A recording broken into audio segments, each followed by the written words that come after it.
Македонскиот клубски фудбал продолжува да тоне во кал, а последната бламажа се случи попладнево во Кратово, каде на Силекс буквално не му беше дозволено да дојде до трите бода во дуелот со Македонија Ѓорче Петров, играјќи со нерешен резултат 1:1.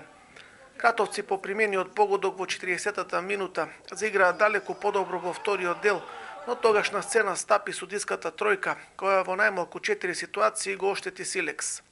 Главниот судија Петар Мантев не еднаш, не два пати, туку 3 пати не сакаше да види очигледна игра со рака во гостинскиот 16-сетник.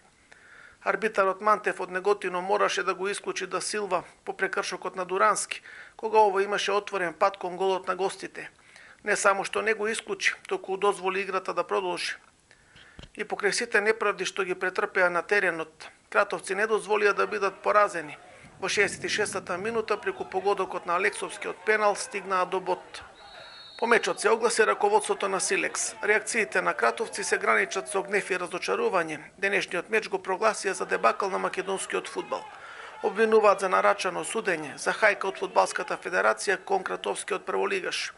Нивните сомнежи одат дотаму што се сомневаат во можен подкуп на судиската четворка, а случајот ќе го пријават во МВР, барајќи полицијата активно да се вклучи во истрагата.